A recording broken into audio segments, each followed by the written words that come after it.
Hey guys, I welcome you all to GSN Law। 5 अक्टूबर के daily general studies capsule में आपका स्वागत है। अगर आप यूपीएससी, पीएससी या फिर किसी ऐसे एग्जाम की तैयारी कर रहे हैं जिसमें जनरल स्टडीज आता है तो ये वीडियो आपको जरूर देखना चाहिए। शुरू करने से पहले मैं आपको बता दूं कि आप हमसे in different social media platforms पे जुड़ सकते हैं और अगर आपका कोई क्वेश्चन है तो आप मुझसे कोरा पे पूछ सकते हैं।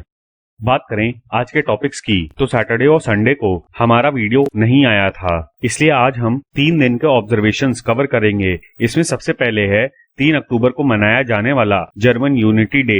ये वर्ल्ड हिस्ट्री के पॉइंट ऑफ व्यू से काफी ज्यादा इम्पोर्टेंट इवेंट है। इसके बाद world habitat day, world animal day, world space week और वर्ल्ड टीचर्स डे के बारे में भी हम पढ़ेंगे। इकोनॉमिक्स में हमारा टॉपिक होगा 5 star villages scheme and lastly science में हम देखेंगे इंडियन मैन और वुमेन का क्या आइडिया रखा गया है। अब देखिए, हिटलर की डेथ के बाद और वर्ल्ड वॉर 2 खत्म होने के बाद जर्मनी को उस समय के 2 पावरफुल नेशंस ने आपस में डिवाइड कर लिया। इसमें से एक था वेस्ट जर्मनी और दूसरा था ईस्ट जर्मनी। वेस्ट जर्मनी पे इन्फ्लुएंस यूएसए का रहता था, जबकि ईस्ट जर्मनी पे यूएसएसआर का इन्फ्लुएंस रहता था। कुल मिलाके जर्मनी एक एक्सपेरिमेंटिंग ग्राउंड बन गया था फॉर यूएसए एंड यूएसएसआर, जहां पर वेस्ट जर्मनी में कैपिटलिज्म का इन्फ्लुएंस था जबकि ईस्ट जर्मनी में सोशलिज्म का इन्फ्लुएंस था। हाउएवर 3 अक्टूबर 1990 के दिन वेस्ट जर्मनी, जिसका नाम फेडरल रिपब्लिक ऑफ जर्मनी था, और ईस्ट जर्मनी, जिसका नाम जर्मन डेमोक्रेटिक रिपब्लिक था, ये दोनों मिलके एक कंट्री बन गए और इस तारीख को इनका फॉर्मल रीयूनिफिकेशन हुआ था। अब देखिए, इसके अलावा एक और डेट याद रखनी है 9 नवंबर 1989, क्योंकि इस दिन दोनों कंट्रीज के बीच में जो बर्लिन वॉल बनाई गई थी उसको लोगों ने ढहा दिया था। बर्लिन वॉल को हम आयरन कर्टेन भी कहते हैं। अब देखिए, 1989 से आपको एक और चीज याद आती होगी कि इसी समय पर जम्मू एंड कश्मीर में इंसर्जेंसी काफी बढ़ गई थी, जिसकी वजह से कश्मीरी पंडितों का जेनोसाइड और पलायन देखने को मिला था। अब इंसर्जेंसी बढ़ने के पीछे क्या कारण था? पाकिस्तान के गरीब होने का एक कारण ये भी है कि पाकिस्तान को अपने दोनों ही तरफ के बॉर्डर्स पे सिग्निफिकेंट डिफेंस इन्वेस्टमेंट्स करने होते हैं और पाकिस्तान के वेस्ट में है अफगानिस्तान, और आज भी जो ज्यादातर लश्कर्स हैं वो अफगानिस्तान और पाकिस्तान के बॉर्डर पे पाए जाते हैं। उस समय पे तालिबान ने अफगानिस्तान में यूएसएसआर को हरा दिया था with the help of USA, और तालिबान और आईएसआई यूएसएसआर के जाने के बाद जम्मू कश्मीर में कॉन्सेंट्रेटेड हो गए थे।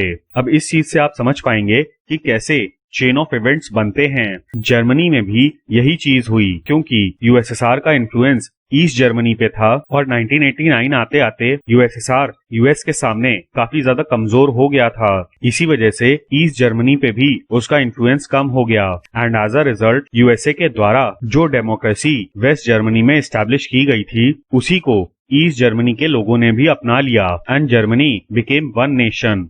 अब 4 अक्टूबर के दिन हम लोग वर्ल्ड एनिमल डे बनाते हैं। ये पहली बार 1931 में मनाया गया था फ्लोरेंस, इटली में, जहां पर उस समय के इकोलॉजिस्ट लोगों ने एक कन्वेंशन किया था and they highlighted the problem of endangered species. World animal day की वेबसाइट भी आप देख सकते हैं, जो कि 2003 में लॉन्च की गई थी बाय नेचर वॉच फाउंडेशन, जिसका हेडक्वार्टर यूके में है, और ये एक एनिमल वेलफेयर चैरिटी है। मतलब ना ही ये गवर्नमेंट की एजेंसी है और ना ही ये कोई कंपनी है। अब देखिए, 4 से 10 अक्टूबर तक वर्ल्ड स्पेस वीक मनाया जाता है। ये साइंस और टेक्नोलॉजी का इंटरनेशनल सेलिब्रेशन है। अब ये जो वीक है ये यूनाइटेड नेशंस जनरल असेंबली के द्वारा डिक्लेयर किया गया था ऑन December 6, 1999। सवाल बनता है कि 4 और 10 अक्टूबर को ही क्यों चूज किया गया था? तो देखिए, इस दिन स्पेस टेक्नोलॉजी के क्षेत्र में 2 अहम घटनाएं हुई थीं। पहला तो 4 अक्टूबर 1957 को स्पुतनिक 1 लॉन्च किया गया था, जो कि यूएसएसआर का एक सैटेलाइट था and it was first human made earth satellite. इसके अलावा 10 अक्टूबर 1967 को पूरी दुनिया के देशों के द्वारा आउटर स्पेस ट्रीटी साइन की गई थी। अब देखिए, आउटर स्पेस ट्रीटी का मेन प्रिंसिपल ये है कि धरती से बाहर स्पेस में इंक्लूडिंग मून किसी एक देश का आधिपत्य नहीं होगा। 5 अक्टूबर को वर्ल्ड टीचर्स डे मनाया जाता है, जो कि यूनेस्को के द्वारा क्रिएट किया गया है। 2020 में वर्ल्ड टीचर्स डे की थीम है टीचर्स लीडिंग द क्राइसिस री इमेजिनिंग द फ्यूचर। अब देखिए ये दिन ईयर 1994 से ही मनाया जा रहा है और 12 अक्टूबर 1997 को यूनेस्को की 29th जनरल कॉन्फ्रेंस में टीचर्स से रिलेटेड एक डॉक्यूमेंट अडॉप्ट किया गया था जिसका नाम था recommendation concerning the status of higher education teaching personnel. अब लास्ट में वर्ल्ड हैबिटेट डे है जो कि काफी ज्यादा इम्पोर्टेंट है और इसको अक्टूबर के पहले मंडे पे मनाया जाता है और इस बार पहला मंडे 5 अक्टूबर को हो रहा है। अब देखिए यहाँ पर जो शब्द है हैबिटेट, इसको ह्यूमन हैबिटेट के लिए यूज किया गया है, तो इसको आप ईवीएस से कनेक्ट मत करिएगा।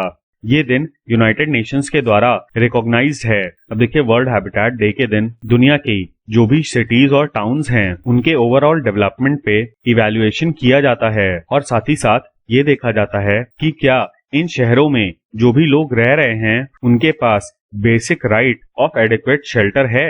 पहली बार वर्ल्ड हैबिटेट डे 1986 में केन्या की राजधानी नायरोबी में मनाया गया था।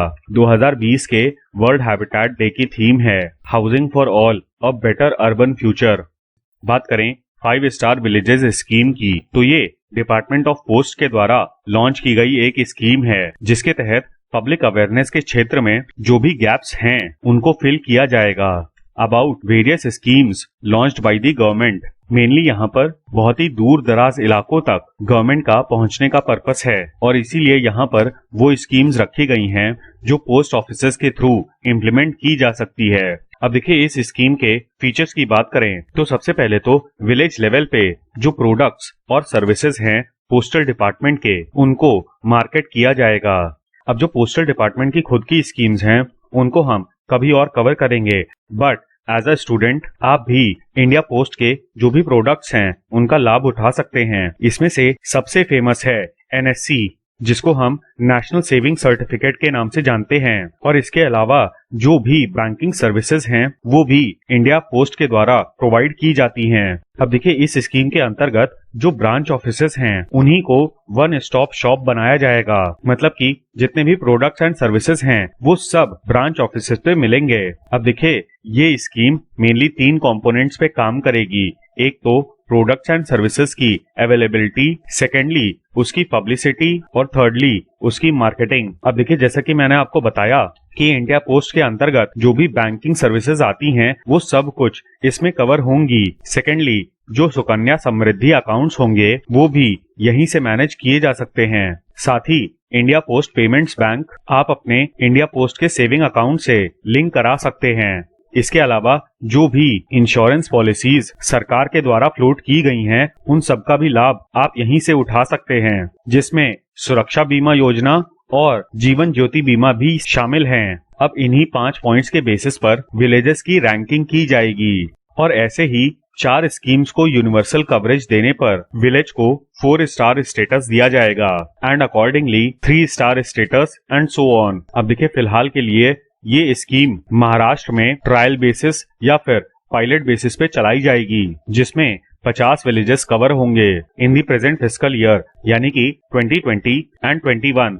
अब देखिए ब्रांच ऑफिसर्स तो इम्प्लीमेंटेशन करेंगी, बट कौन से विलेजेस कवर होंगे इसको रीजनल ऑफिसर्स डिसाइड करेंगे।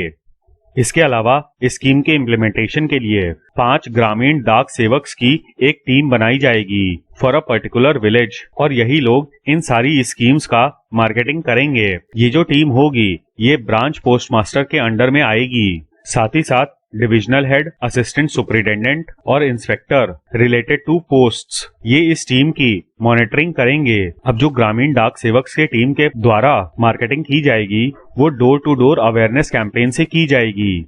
हाउएवर जो किसी भी विलेज के मेन एरियाज होते हैं, for example panchayat office, schools, dispensaries etcetera, वहां पर भी यही लोग एडवर्टाइजिंग करेंगे। अब देखिए ग्रामीण डाक सेवक्स को इस पूरी प्रक्रिया के लिए जो ट्रेनिंग प्रोवाइड की जाएगी वो ब्रांच ऑफिस स्तर पे ही की जाएगी। अब इस चीज को ध्यान रखिएगा क्योंकि लोकल एरिया में ही इस स्कीम के लिए ट्रेनिंग प्रोवाइड की जा रही है और इम्प्लीमेंटेशन भी लोकल लेवल पे ही हो रहा है। इसके अलावा जो चीफ पोस्टमास्टर जनरल होंगे वो ग्रामीण डाक सेवक्स के मंथली प्रोग्रेस को रिव्यू करेंगे। हाल ही में भारतीय मेन और वुमेन के आइडियल वेट को रीडिफाइन किया गया है। इसको पढ़ना इसलिए जरूरी है क्योंकि आने वाले समय में जो भी हमारी न्यूट्रिशन पॉलिसीज बनेंगी, इंक्लूडिंग फूड सिक्योरिटी, वो इसी को ध्यान में रखते हुए बनाई जाएंगी। सवाल बनता है कि ये जो रीडेफिनेशन है ये किस डेटा के बेसिस पर किया गया है। तो इस बात को ध्यान रखिएगा कि यहाँ पे सबसे पहले नेशनल फैमिली हेल्थ सर्वे 2015-16 को लिया गया है। साथ ही साथ पिछले साल से ही नेशनल इंस्टीट्यूट ऑफ न्यूट्रिशन, जो कि Indian council of medical research का एक विंग है, इसी के अंतर्गत नेशनल न्यूट्रिशन मॉनिटरिंग ब्यूरो को कर दिया गया था, जिसने कि 2019 तक जो भी हमारी न्यूट्रिशन पॉलिसीज थीं उनके लिए डेटा इकट्ठा किया था और ब्यूरो का 2015-16 का भी डेटा लिया गया है। इसके अलावा वर्ल्ड हेल्थ ऑर्गेनाइजेशन का 2006-7 का डेटा लिया गया है। अच्छा, यहाँ पर मैं आपको बता दूं कि ये जो नेशनल न्यूट्रिशन मॉनिटरिंग ब्यूरो है इसका हेडक्वार्टर हैदराबाद में स्थित है और अब जो नेशनल इंस्टीट्यूट ऑफ न्यूट्रिशन है वो भी हैदराबाद में ही है। अच्छा, आप मुझे कमेंट सेक्शन में बताइए कि WHO का हेडक्वार्टर कहाँ पे है। इसके अलावा इंडियन एकेडमी ऑफ पीडियाट्रिक्स, जो कि मुंबई में स्थित है, उसका भी 2015 का डेटा लिया गया है। अब देखिए, जो न्यूट्रिशन ब्यूरो था उसको तो खत्म कर दिया गया, बट उसकी जगह पे जो NIN एस्टैब्लिश किया गया है उसी ने ये रीडेफिनेशन की एक्सरसाइज कैरी आउट की है। अब देखिए, यहाँ पर एक छोटा सा अंतर है कि पहले 20 to 39 इयर्स के लोगों का डेटा लिया जाता था, बट अब 19 से 39 इयर्स के लोगों का डेटा लिया जाएगा। अब इससे पहले मेन के लिए 60 kg आइडियल वेट माना जाता था और वुमेन के लिए 50 kg, जबकि अब इसको 5 kg से बढ़ा दिया गया है और मेन का जो आइडियल वेट है वो 65 kg है, जबकि वुमेन के केस में ये 55 kg है। अब देखिए, इन सारे डेटा के ऊपर जो NIN ने रिपोर्ट्स बनाई थी उनका नाम भी आप याद रखिएगा, recommended dietary allowances and nutrient requirements. अब इसमें मेनली दो चीजें आती है। एक तो एस्टिमेटेड एवरेज रिक्वायरमेंट, यानी कि एक एवरेज व्यक्ति को कितने न्यूट्रिएंट्स की रिक्वायरमेंट है, और सेकेंडली टॉलरेबल अपर लिमिट को भी इंट्रोड्यूस किया गया है, जिसमें ये पता लगाया जाएगा कि मैक्सिमम एक व्यक्ति पर डे कितने न्यूट्रिएंट्स टॉलरेट कर सकता है। अब यहाँ पर आप रिकमेंडेड डाइटरी अलाउंस के बारे में जान लीजिए। इसमें पहली चीज आपको ध्यान रखनी है कि ये डेली डाइटरी न्यूट्रिएंट इनटेक के बारे में बात करता है। अब देखिए, यहाँ पे कुछ रिकमेंडेशंस दिए गए हैं इन रिगार्ड टू न्यूट्रिएंट्स। इसमें सबसे पहले तो सीरियल, लेग्यूम और मिल्क का कॉम्पोजिशन एक हेल्दी डाइट के लिए कितना होना चाहिए इसके विषय में बताया गया है। यहाँ पर सीरियल्स आप समझते ही हैं, जिसमें मेनली व्हीट और राइस आते हैं, और कुछ दालों को भी आप इसी में कवर कर सकते हैं। हाउएवर, कुछ दाल की वेराइटीज लेग्यूम फैमिली में आती हैं और इसी में हमारे जो वेरियस बीन्स हैं वो भी आते हैं। कुल मिलाके ये देखा जाएगा कि इन तीनों चीजों का एक बैलेंस्ड कॉम्बिनेशन क्या है। इसके अलावा फैट इंटेक, दिन भर में बॉडी की एक्टिविटीज, फाइबर बेस्ड एनर्जी और सोडियम एंड पोटेशियम, इनको भी रिकमेंड किया गया है।